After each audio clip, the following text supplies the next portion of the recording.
Fala galerinha do Carindolândia, estamos de volta. E em um vídeo que eu tava meio em dúvida do que ia falar. Sim, porque no meu planejamento eu ia lançar esse vídeo agora, domingo, Dia das Mães, e eu ia falar sobre mãe, sobre maternidade, sobre a responsabilidade de ter filhos. Só que aconteceu uma coisa essa semana que eu acho que eu tenho que falar um pouquinho também. Então, para não ser longo demais esse vídeo, se não dá para falar dos dois completo, eu vou fazer um resumo do que eu ia falar em relação à mãe e um resumo do que eu ia falar sobre esse assunto, que é o assunto da invasão hacker, né? Do ataque hacker no mundo inteiro. E sim, eu sei qual é a diferença de hacker e cracker, daqui a pouco a gente fala disso. Mas vamos lá. Primeiramente, eu queria falar sobre mãe, maternidade. E eu queria falar da responsabilidade de ser mãe ou de ser pai, tá? Porque hoje em dia a gente tem que pensar que os pais não podem ser mais apenas auxiliares de suas esposas ou de suas companheiras na função de criar seus filhos. Eles precisam tomar uma atitude mais protagonista da história. Eu acredito nisso, eu tento fazer isso. Infelizmente, não somos todos os homens que fazem isso. Muitos homens assumem uma função apenas de gerar grana e deixa para o resto, deixa a educação, deixa a responsabilidade de criar, de educar os filhos para a mãe. Infelizmente, isso não dá certo. Principalmente no mundo moderno que vivemos hoje, onde as mães possuem responsabilidades muito semelhantes aos pais, também trabalham fora, então tem dupla jornada. Porque, diferente dos pais, que só muitas vezes trabalham fora, trabalhar em casa é muito pesado. Eu não vou dizer que eu trabalho em casa, eu não vou ser mentiroso aqui para vocês. E aparentemente eu me enquadro nesse pai que só trabalha fora, mas não é assim.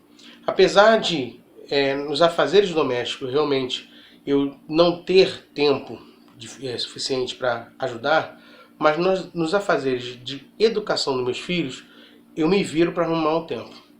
Eu, como vocês sabem, trabalho em 5 empregos, mas minha esposa trabalha em 2. Ela também é professora. E essa divisão não foi uma divisão, porque ela é mãe e ela tem que cuidar dos filhos. Não. A gente fez uma organização de planejamento para fazer isso. Onde minha esposa tem 2 concursos públicos, trabalha só de manhã, para poder botar as crianças de manhã na escola e de tarde poder ajudá-los, né, na educação. Meu filho está na fase de alfabetização, precisa dessa ajuda. E esse empenho, esse planejamento, mesmo eu trabalhando em 5 lugares, volta e meia eu estou fazendo trabalho de casa com o meu filho, eu faço pelo menos uma vez por semana o trabalho de casa, acompanho, vou, converso com a professora dele, perguntando, toda vez que eu posso, eu estou em cima, estou fiscalizando, participando. Isso é importante demais, isso é muito importante. Eu lembro que meu pai, mesmo com toda limitação que ele teve por não ter completado o seu ensino médio, né, feito um ensino médio profissionalizante em desenho e mecânica, se não me engano, pelo que eu me lembro que ele falou, em várias vezes eu via que ele tentava me ajudar. Mas minha mãe era muito mais presente. Minha mãe teve um ensino fundamental e médio muito bom, e ela tentava ser mais presente o máximo que ela podia. E isso é importante na educação dos filhos. E eu vejo que isso é raro hoje em dia em muitos pais. Tá, a contratação de explicadora é importante, pode ser para muita gente, mas a participação dos pais é fundamental. E eu vejo que delegar isso aos outros é uma prática normal. E está sendo normal delegar a educação. Tá? Eu falo que essa geração que a gente dá aula, essa geração de crianças que a gente vê, tem 2 grandes problemas. Porque só quando eles chegam na escola é que eles levam o primeiro não da vida deles. Eles não estão acostumados a levar não. Porque aí está a responsabilidade de educar, de ser pai, de ser mãe. Essa geração de pais e mães que nós vemos hoje em dia, elas É mais fácil dizer sim. Dizer não dá trabalho, mas é o não que educa, não é o sim. Quando você diz sim, você permite. Você deixa, então a criança acha que pode tudo. E a criança sabe a diferença, desde cedo. Minha filha é um exemplo, 3 anos de idade, ela sabe quem ela consegue manipular. E geralmente ela manipula, principalmente de onde ela veio, da creche, ela manipulava todo mundo. Ela era a gracinha, era o xodó da creche. E no colégio ela já está começando a ganhar esses adeptos. Só que, ainda bem, eu trabalho no colégio, então eu fico reforçando, não pode deixar. Ela é malandra, ela é esperta, ela tem um sorriso lindo, ela conquista e ela é muito boa nisso. Ela tem toda aquela inteligência social que ela sabe fazer isso para conquistar, para ganhar aquilo que ela quer. Ganhar aquilo que ela quer com 3 anos de idade. Imagina isso, então, quando você tem pais que permitem tudo. Isso vai se multiplicando. A gente corta um dobrado com minha filha. Cecília é da pá virada, mas a gente ganha. A gente tem pulso forte e vamos conseguir cada vez mais colocar ela no caminho certo. Ela já está, mas a gente sabe que não pode bobear com ela. E isso é o problema. Dá trabalho.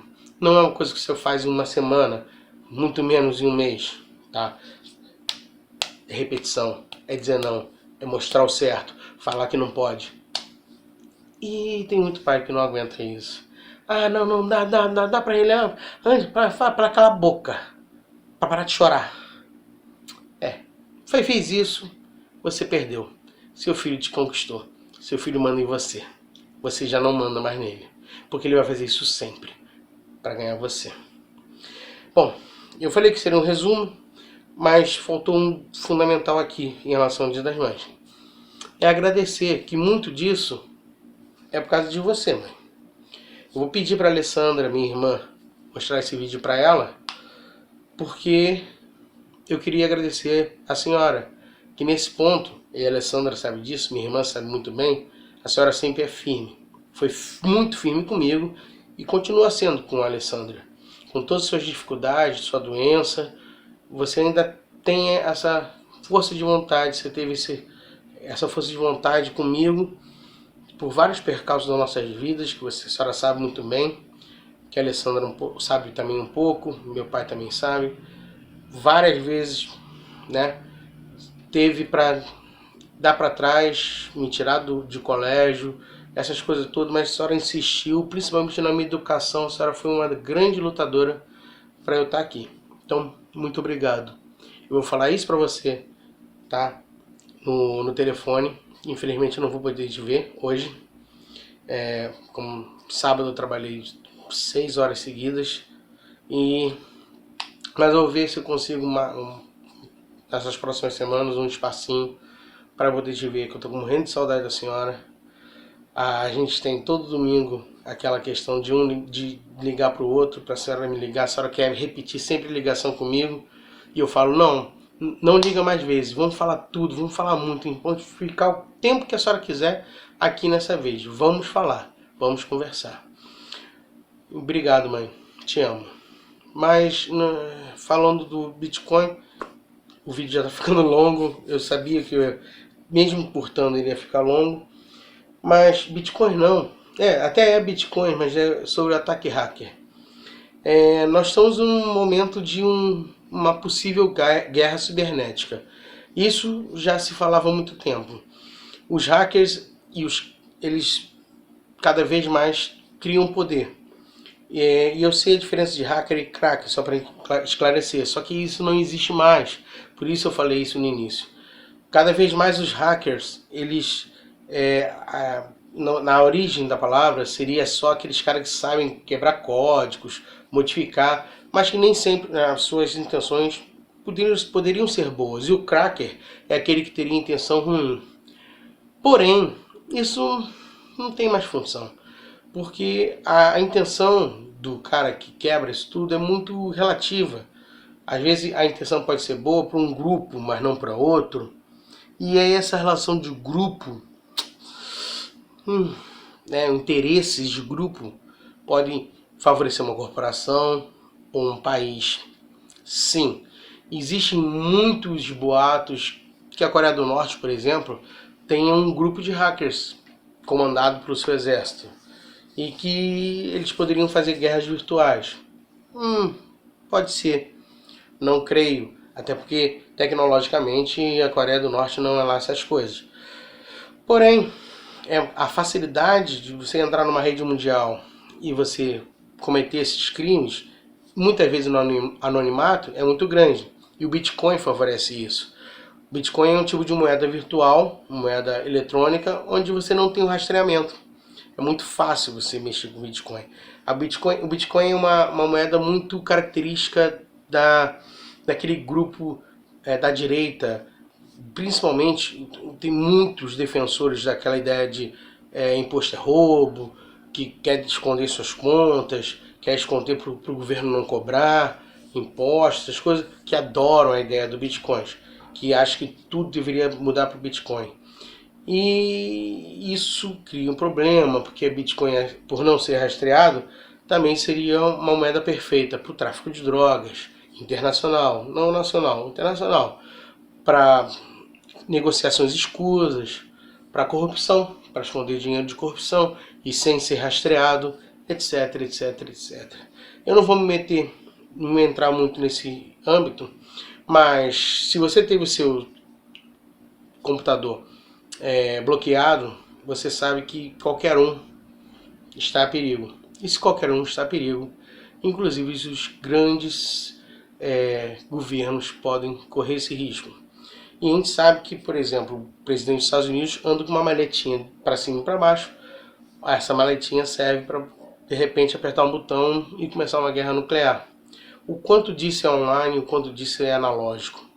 O quanto uma instalação militar pode ou não ser invadida. É lógico, nos Estados Unidos existe dinheiro, treinamento, tecnologia para tentar proteger isso ao máximo.